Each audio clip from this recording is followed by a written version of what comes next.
Hello everyone, आप लोग कैसे हो। मैं आशा करता हूं कि आप लोग अच्छे होंगे। इस ब्लॉग में हम आईआईटी बीएचयू ट्रिप के बारे में कुछ यादों को साझा करेंगे। मेरा नाम ऋतिक है। मैं बीबीए पीपीयू फर्स्ट ईयर का छात्र हूं। सो आप लोग वीडियो में बने रहिएगा। Thank you. यह यात्रा का अनुभव वाकई में मज़ेदार और उत्सव से भरपूर रहा। आइए हम लोग के द्वारा साझा किए गए अनुभव को विस्तार से समझें।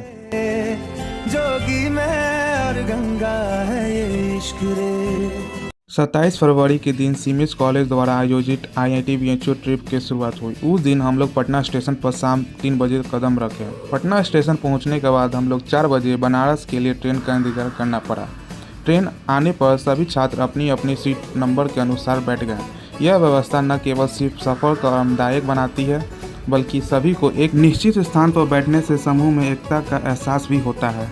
250 छात्रों के साथ पहली बार बनारस की यात्रा करने का अनुभव अपने आप में बहुत ही उत्साहजनक रहा। इस समूह यात्रा में दोस्तों के साथ बिताया गया समय, बातचीत, हंसी मजाक, साथ में नाचना गाना और मिलकर नए अनुभव साझा करना, सभी कुछ मिलाकर इस सफ़र को और भी रंगीन बना देता है।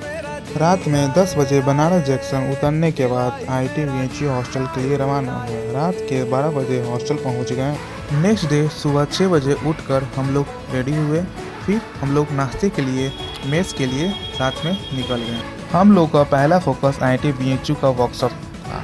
हम लोग आईआईटी बीएचयू के वर्कशॉप के लिए निकले, जहां हम लोग को आईआईटी बीएचयू के प्रोफेसर से पढ़ने का ऑप्शन मिला। स्टूडेंट को यहाँ नए टेक्नोलॉजी कंसेप्ट सीखने का मौका मिला और साथ साथ एक्सपीरियंस प्रोफेसर से मिलकर नया सब्जेक्ट एक्सप्लोर करने का मज़ा ही अलग है।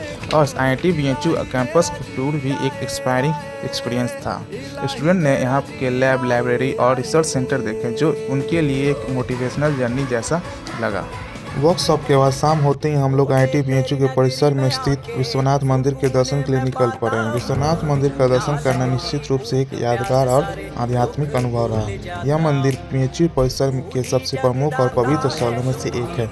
यह मंदिर मदन मोहन मालवीय जी द्वारा बनवाया गया था और इसे नए काशी विश्वनाथ मंदिर भी कहा जाता है। नेक्स्ट डे हम लोग फिर से निकल पड़े दोस्तों के साथ संकट मोचन मंदिर, हनुमान जी का दर्शन करने, बनारस के खूबसूरत गलियों से होते हुए। संकट मोचन मंदिर का अनुभव बहुत ही आध्यात्मिक और भक्तिमय रहा। दोस्तों के साथ मिलकर दर्शन करना, पूजा करना, प्रसाद अर्पण करना और भजन सुनने से यह यात्रा और भी यादगार रहा। भगवान हनुमान जी की पूजा कर उनका आशीर्वाद प्राप्त किया। मंदिर में श्रद्धा से प्रसाद अर्पण करना एक बहुत ही शुभ कार्य हुआ। मंदिर में होने वाले सुंदर भजनों और हनुमान चालीसा के पाठ से मन को शांति और सकारात्मकता मिली। मंदिर का पवित्र वातावरण और वहाँ की दिव्यता में हम लोग की यात्रा को और भी खास बना दिया। संकट मोचन मंदिर में दर्शन करने के बाद हम सभी दोस्तों और डायरेक्टर सर और हमारे सभी टीचर्स के साथ बनारस की गलियों में घूमते हुए पहलवान लस्सी का आनंद लेने के लिए निकल पड़े। बनारस की मशहूर लस्सी, जो अपनी गाढ़ी मलाई और मीठे स्वाद के लिए जानी जाती है, कुल्हड़ में परोसी गई और सभी ने बड़े चाव से इसका स्वाद लिया। इसके बाद बनारस की एक और ख़ास पहचान बनारसी पान का मज़ा लेने के लिए हम लोग गदौलिया की तरफ बढ़े और वहाँ पर हम पहली बार पान खाने का मज़ा उठाएं और अपने दोस्तों के साथ पान खाने का एक दूसरे के साथ एक्सपीरियंस शेयर करने लगे। बनारस का मशहूर पान खाने के बाद हम सभी अपने अगले सफ़र की ओर निकल पड़े। हमारा अगला सफ़र था अस्सी घाट, जो कि अत्यंत मनमोहक और शांति और आध्यात्मिक माहौल था।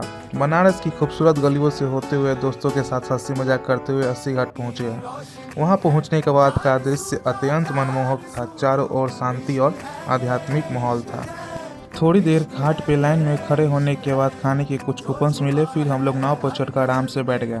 बैठने के बाद हम लोग बहुत सारा फोटोज़ खींचे, सेल्फी क्लिक करवाए और हम लोग एंजॉयमेंट करने लगे। उस समय शाम के 5 बज रहे थे और गंगा जी का दृश्य बहुत ही अद्भुत लग रहा था। जैसे ही हमारे नाव अस्सी घाट से आगे बढ़ी, हम सभी ने यात्रा का भरपूर आनंद लिया।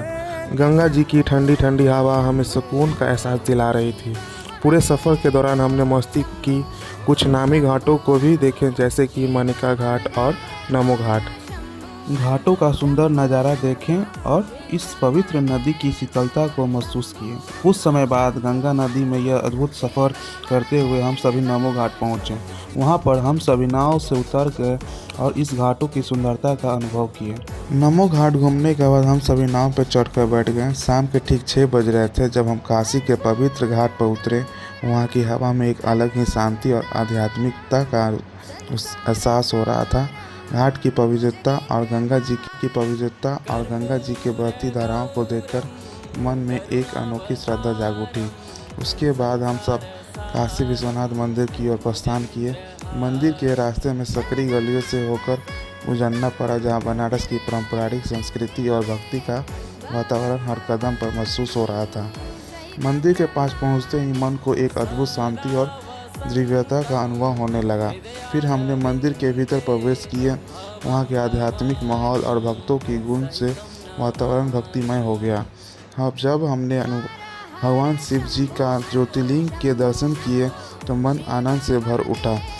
ऐसा प्रतीत हुआ मानो समस्त इच्छा पूर्ण हो गई और आत्मा की परम शांति प्राप्त हो गई।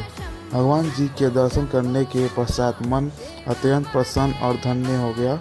वहाँ बिताया गया हर पल हमें आध्यात्मिक उन्नति का एहसास कराया और यह यात्रा हमारे जीवन के सबसे पवित्र अनुभवों में से एक बन गई। Next part will be continue in the next video. Thank you. हवाएं हवाएं ले जाए मुझे कहाँ, हवाएं